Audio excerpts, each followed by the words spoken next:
And NFL record setter turned accused murderer O.J. Simpson has died of cancer at age 76. The former athlete was acquitted of murder charges in 1995, but found liable for the deaths of both Nicole Brown Simpson and Ron Goldman in a civil trial 2 years later. Bill Rhoden joins us now. He's a columnist for ESPN's Andscape. Bill, remind us about O.J. Simpson as a football player. First, take us back to just what kind of a player he was and kind of a celebrity he was before these 1994 murders. And that's a great starting point, because there is that O.J. and then there was the other O.J. And I sort of was there every step of the way. You know, I was a teenager. You know, he was at USC. He was just like a great running back, Heisman Trophy winner, very charismatic. Then he went to Buffalo, a Buffalo team that was sort of in the doldrums. He ultimately lifted them up to a contender. He set the national NFL rushing record. Just a very electric runner. Then, of course, you know, at the end of his career, he got traded to San Francisco. But then he became a great pitchman.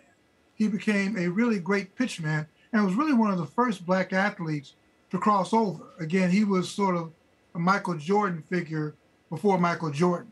He was politically, he was racially neutral. I think that one of the iconic commercials when he was the Hertz commercial, and he was running, and an elderly white woman at the airport said, "Go, OJ, go!" You know, and so I think that sort of launched him as this great pitchman, but it also set us up for the fall, because we didn't really know that there was really another side. We just knew, and I admit, so we didn't really know the other side. And we knew the football side, the pitchman side, you know, the affable guy. We didn't know the side that was to come.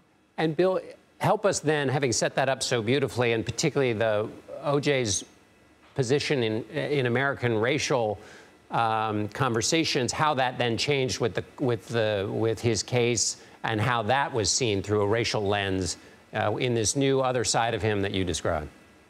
Yeah, well, you know, the double murder. He was implicated in the double murder of his former wife, Nicole Brown, and her friend Ron Goldman, and he was implicated.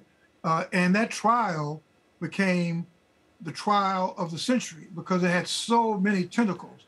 It was about racism in the judicial system, how wealth and power influenced the judicial system. We saw testimonies from a racist cop on the LAPD force who repeatedly used the N-word. And, you know, remember, this was 2 years after the Rodney King incident that was caught on film, and all those officers were let off. So I think that because of all that, and an even deeper history of what happened to people like Medgar Evers in Mississippi, and all that, you know, so so that trial became a sort of a litmus test on racism in the judicial system.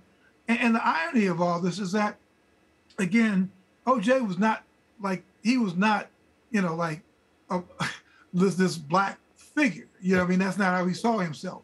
He did not see himself as soul brother number one, you know, which was the irony of all this stuff becoming about racism. It really was not about him. You know, there are a number of black people who celebrated, not everybody, but some, you know, when he got off. And because it was almost like years worth of mistreatment at the end of the judicial system. But it really wasn't about O.J. It was more about systemic racism in the judicial system. Bill Rhoden, thank you so much for being with us.